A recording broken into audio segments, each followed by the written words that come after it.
So I actually really like the word you use to describe Equius, which is forgettable. Every time I think about the trolls and each of their individual roles within the story, I'm remembering that they're based off of internet troll stereotypes. So to me, Equius being forgettable is by design, you know? And that's totally fine if you don't like him and you find him unentertaining. He kind of is unentertaining.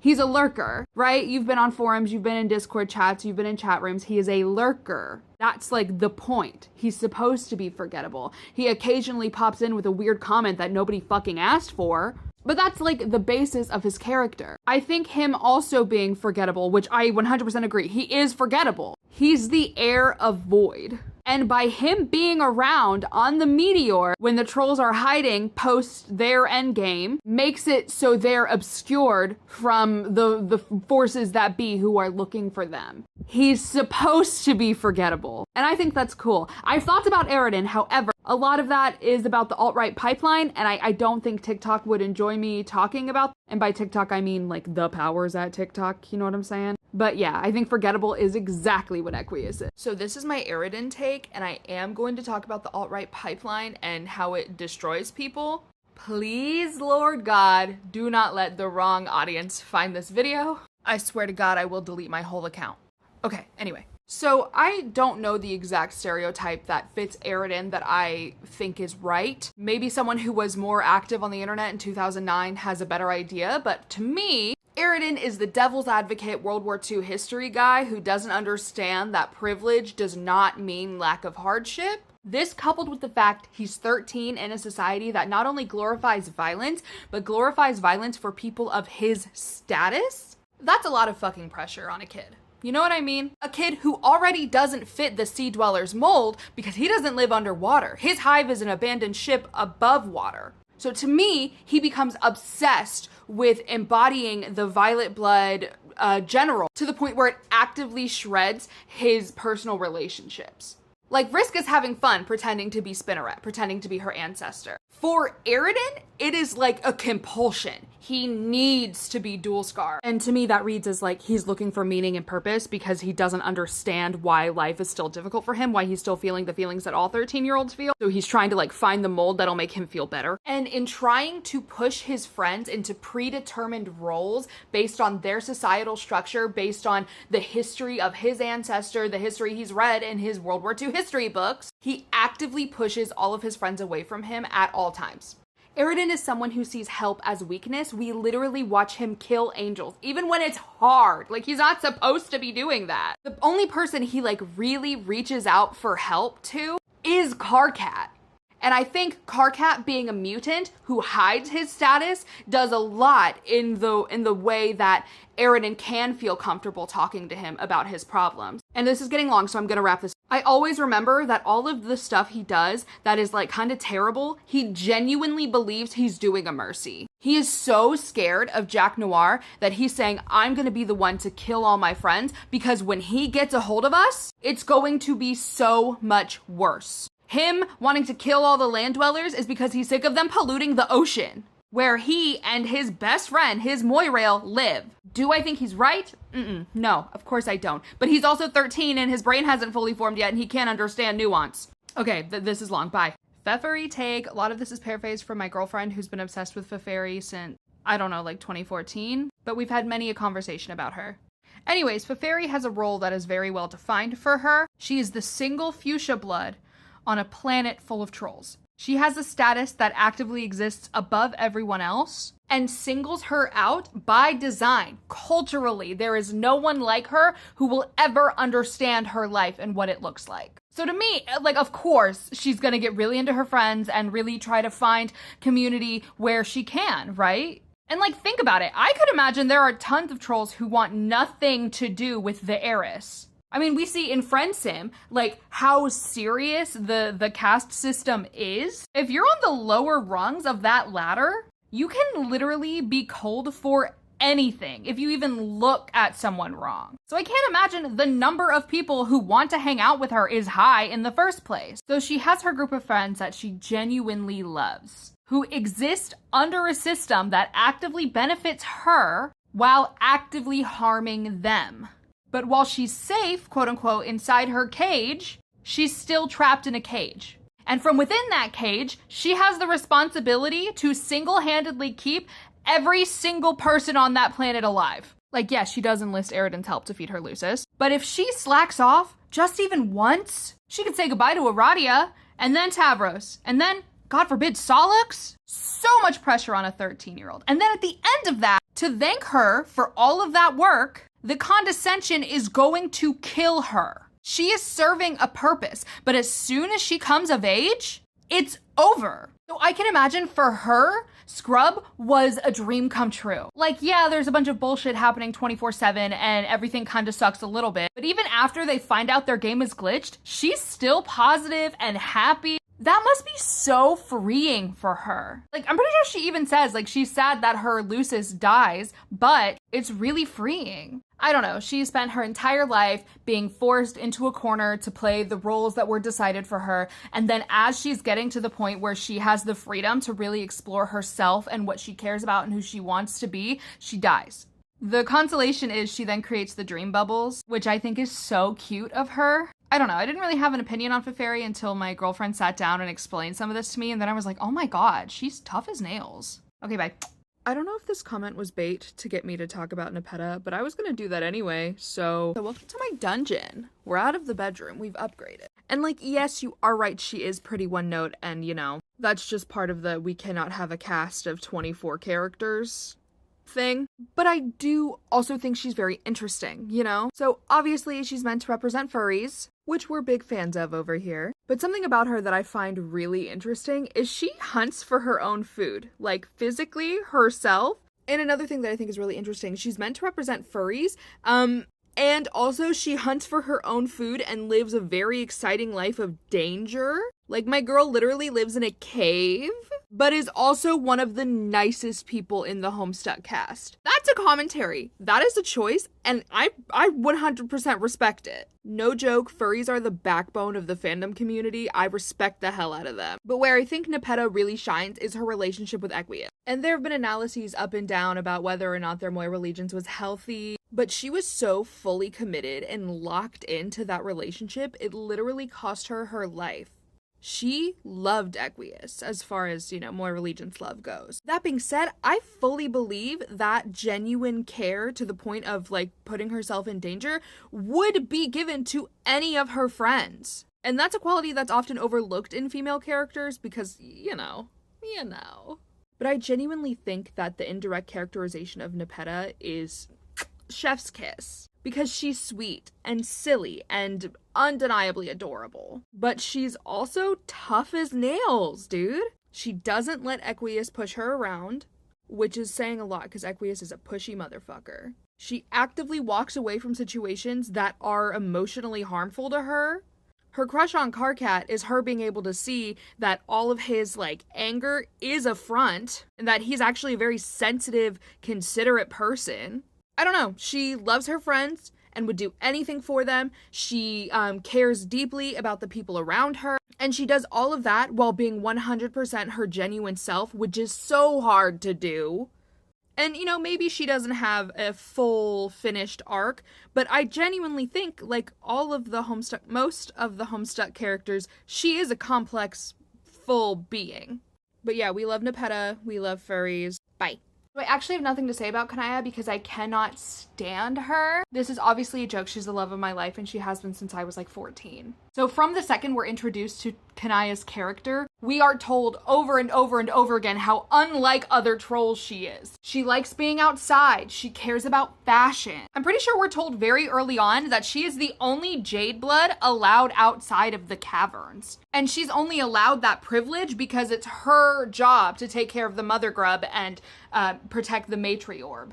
And again, we're seeing a troll be granted a great privilege in return for this tremendous pressure. Hers is ensuring the survival of her entire species. Kind of like Feferi, but in a distinctly different way. And unlike some of the other trolls we talked about, Kanaya actually has a full arc. I primarily want to talk about this in regards to her relationship with Vriska and how she looks back and reflects on that relationship after she's completed her arc. As the mom friend, which is her stereotype, by the way, she did a lot of work to ensure social harmony between some of the more dangerous members of their friend group.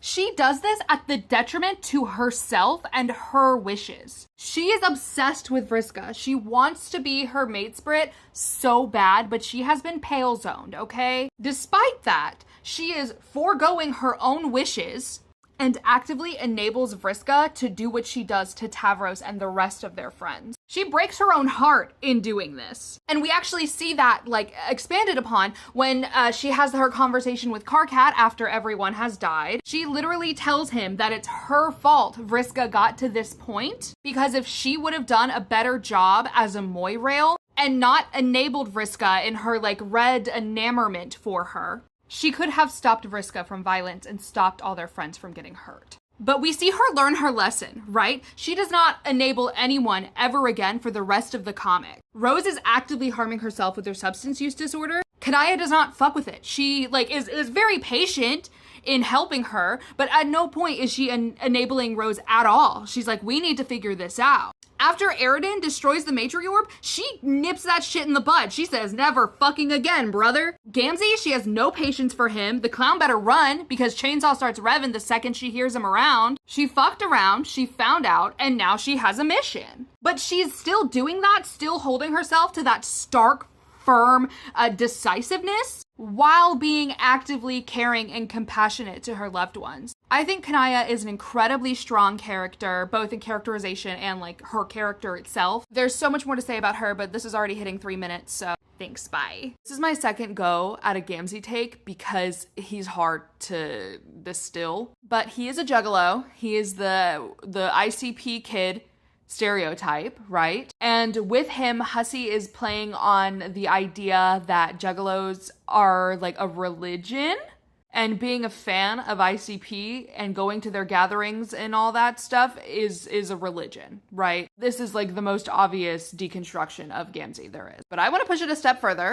Gamzee grew up pretty much without a Lucis, right? This is a commentary on people who are lonely, who are depressed, who struggle with substance use disorders. They find communities that suit them. And this is for Gamzee specifically, because I know the Chuckle Voodoos thing is a purple blood feature. And they have a grand high blood that oversees their church, the Dark Carnival.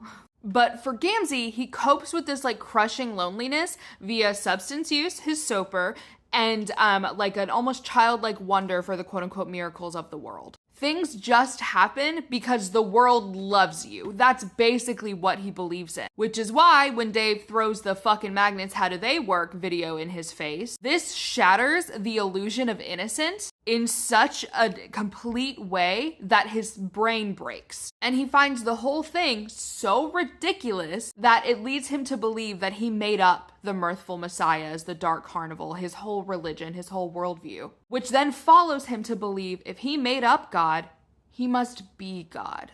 So he has to embody God, which is why he goes on his rampage. And in doing so, he's creating the conditions that have to happen timeline-wise to bring about Lord English, who is already here. Gamzee had to kill Equius. He had to. Equius was his only true target, right? Am I misremembering something? Everyone else died from Vriska or Aridin. Gamzee killed Equius because Equius's air of voidness was actively hiding them from the powers that be, and as Lord English's servant, as a god himself, as a mirthful messiah, he had to clear that obstacle. He had to. He only killed Nepeta because she attacked him. Sorry, I just cracked the case wide open for my own self. Anyway, there is more on Gamzee, but I'm not a Gamzee specialist. I specialize in Karkat, thank you. So please drop your thoughts, takes, feelings, however you want to talk about Gamzee in my comments. Thank you. Okay, Maid of Time. With Time players, we see them overly preoccupied with death and dying. Look at Dave, all the dead Dave. With Aradia, her psychic powers literally can talk to ghosts. She can reach through the veil to the other side. But we see this preoccupation with death and dying from even before she became a ghost herself. She loved dead things. She loved fossils. She did Indiana Jones shit. Her strife modus was a whip in reference to that. And it was her plundering old ruins and tombs that got us Scrub, or the pieces that Solix then put together to become Scrub.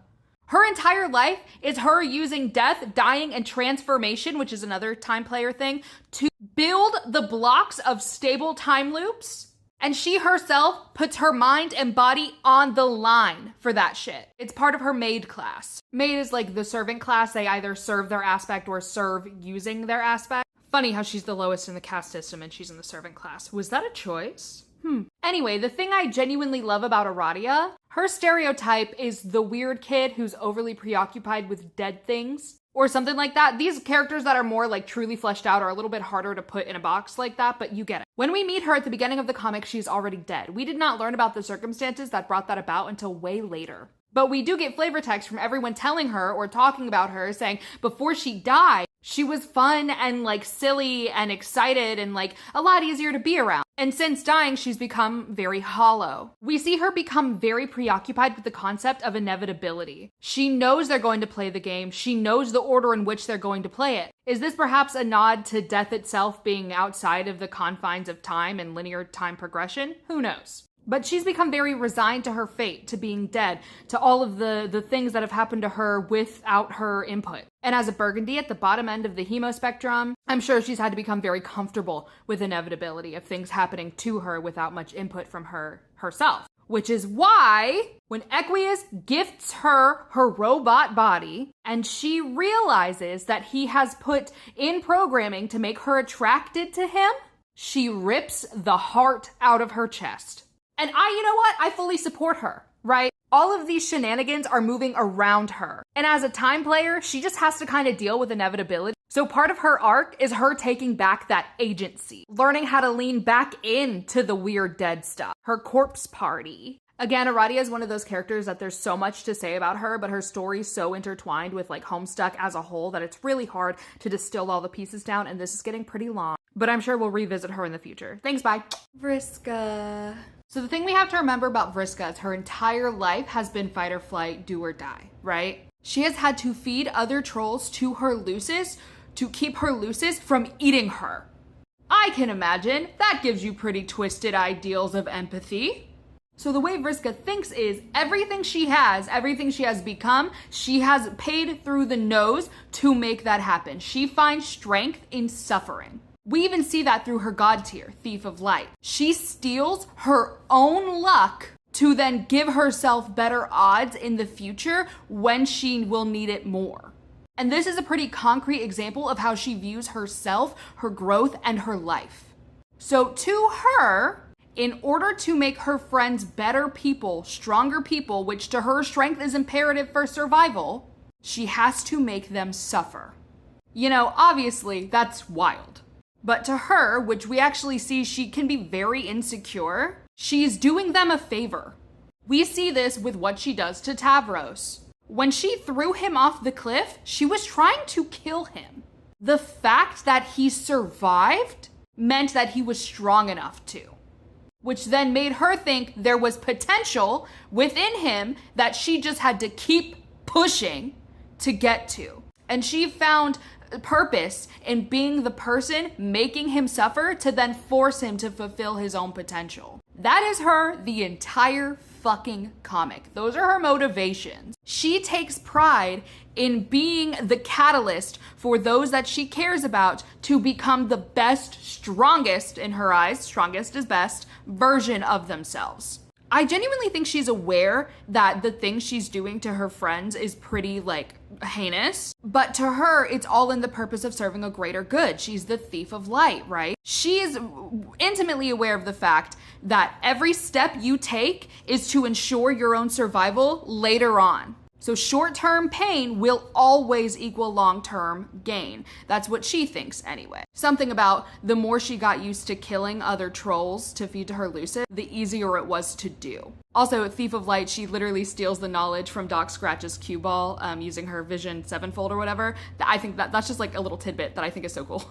Tavros, full disclosure, he is the beta troll I know the least about, so this might be a pretty shallow read. Please add your thoughts and takes in the comments. This is a group project, okay? Okay, so when I don't know a character very well, I will always start with their class spec as a way into the read. So, Page of Breath. And if we think about this class spec in terms of Tavros, he has to go through a journey to utilize the fullest extent of breath. Breath is freedom. Breath is literally wind. And we see at the beginning of his arc, he is wheelchair bound, which is a very physical manifestation of his lack of freedom of movement. But I also think there's like a secondary metaphorical meaning happening there as well. We get the fanon interpretation of him, which is pretty woobified, but from how he acts during the beginning of his arc, right? It's even in his typing quirk. He feels restricted in how he speaks and how he expresses himself. I think there's also something to say about how his obsession with Pupa Pan is kind of like an innocence thing. You know what I mean? Never grow up. And we know in Troll Society that growing up is scary, because the second you hit the certain age, you're tossed out into the Alternian Empire wilds. But also becoming an adult, as we understand it, is freedom. You know what I mean? And Homestuck is a coming of age story. It's hard and nobody understands. So he has to go through this journey. It's part of his coming of age. It's part of him growing up. Now, a good 80% of all the shit he goes through this journey is at the hands of Vriska. And we actually see that come to a culmination of the end of his arc within Homestuck itself, when he says, hey, I don't like you. We're not friends. Bye. And he just leaves. He says bye. He embraces his freedom. But it's the fact that he has to die to get to that point. You know what I mean? She literally kills him. I don't know. This is not my best analysis, but it's kind of just my shallow read of the boy. Please, please, please, please add your thoughts and takes in the comments. I do read them. I do find them fascinating. Okay, bye. I'm gonna go ahead and do Solix today because I want to do Karkat and Terezi so bad, but Solix has to come first, okay? So Solix. So we know Solix's whole life is bifurcated, right? Lesser known fact about him, in the beginning of the comic, he actually has two personalities. He has one personality when he's in a good mood, he's feeling good, his head isn't hurting, he's not at that moment being tortured by the souls of the damned. And then he has his migraine personality, where he's like extra assholey. I can't believe PesterQuest called him a stealth Chad, by the way. But it also kind of makes sense because Solix is extremely dependable. Like, yeah, he'll bitch and moan the whole time, but if you ask him to do something for you, he will do it, no questions asked. Like, think about it. Aradia, dead ghost Aradia, by the way, she was like, here are some ancient game parts from a ruin I plundered. I'm gonna need you to make it into a playable game, scrub. And he was like, hey, this sucks, but yeah, I'll do it anyway. He's also extremely open as a person. Like, he's pretty vulnerable, and I don't mean vulnerable as in the traditional sense, but you're never gonna have to guess how he's feeling. You know what I mean? He doesn't hide when he's annoyed. He doesn't hide when he doesn't feel well,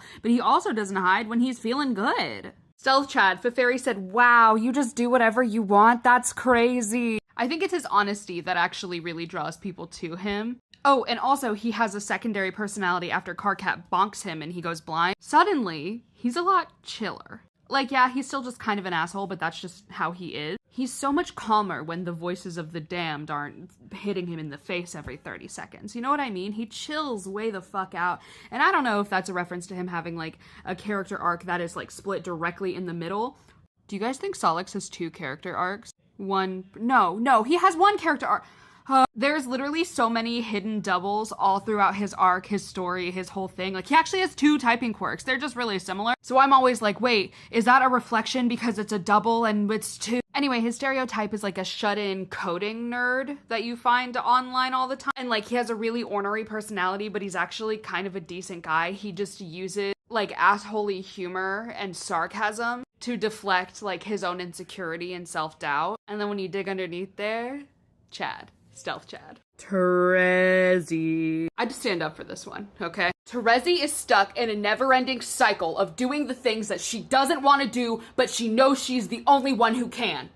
Terezi desperately wants to be a normal girl. She wants to have fun with her friends. But for whatever goddamn reason, her having fun with her friends, her best friend, Vriska, means that she will spend the rest of her life trying to make up for all of the shit Vriska has done. And I don't just mean like for Vriska, I mean for her, in her mind. Because she was Vriska's friend first, right? They were Team Scourge. She enabled Vriska to do the shit she did to Tavros at the very beginning. And when Terezi said, hey, that was a step too fucking far, dude, Vriska said, that's crazy, you're blind now. And her entire life has been defined by her initial relationship with Vriska and what that has meant for her going forward. As a seer of mind, she can see all of the branching paths. She can see all the choices everyone she talks to are gonna make before they make them. That's a lot of fucking pressure. And it is her job to make sure that she finagles things in a way that they make the right choices. She has to micromanage by design, and she doesn't fucking want to. She wants to play her silly little roleplay games. She wants to do her little court drama. She wants to be her best weird girl self, okay? But no, She has to be a fucking judge, jury, executioner for her entire friend group. And we're leaning into justice, okay? She's obsessed with justice. So in her mind, Vriska blinding her is justice for her enabling of Vriska to do what she did to Tavros. In her mind, her extremely abusive kismacitude with Gamzee is justice for her having to kill Vriska. But again, she's the one who had to fucking do it. Because if she didn't, Jack would have found them. That's why she's so depressed on the Meteor. She killed her best friend. I have so many thoughts about Terezi that they like coalesce in my brain into one big clump, and it makes them really hard to talk about. I also just caught up with Homestuck 2. Terezi and Homestuck 2! Okay, thanks, bye. Karkat wants to be accepted by troll society so badly. He is obsessed with relationships and the intricacies and the difficulties of relationships. That's why he's so into rom-com. Yes, he's a grumpy asshole, but he doesn't have it in him to hate anybody. He said that. He doesn't think kismacitude is for him. And that makes him feel othered because it is a kissing quadrant. Kismacitude is a huge part of troll culture that is unavailable to him. On top of the fact that he's a mutant and he cannot physically exist in community spaces. It is actively dangerous to him because it's canon that the drones can see the difference in his heat signature. His entire story arc is about him being an outsider. That's why he's friends with Aridin, because Aridin experiences the same type of othering. But on one side, while he does want to be accepted by troll society, on the other side, he knows he's not fit for it. That's why he's so drawn to Terezi, because she tends to meld into troll society very seamlessly. But what he doesn't know is that it's so against her nature that every time she has to do like the troll violent things, she's miserable. That's also why he talks so endlessly, because he thinks that if he can just say the perfect combination of words, people will finally understand him. He just wants to be understood. He's got to unlock the exact perfect combination of words to make himself heard, to make himself seen, to make himself understood. That's why he's the loudest bitch in the room. You can't ignore him then. But what he doesn't realize is that natural empathy that he has access to is actually what endears him to everyone who loves him. Karkat is so empathetic, it's ridiculous. Like, so many of his friends did him wrong and did wrong to each other, but he's more bummed that he failed them. He genuinely internalizes that as, if I were a better leader, this wouldn't have happened. He sees it as his fault because he automatically sees himself as a failure, as an outsider. He's not a good troll, he's not a good leader, and he doesn't even think he's a good friend. You know how he talks about Terezi, but he's so busy doing all that introspection, he does not understand that people love him. People love him. I get genuinely so emotional talking about Karkat. He has access to such big emotions. He feels everything so deeply. I love him so much. Sorry.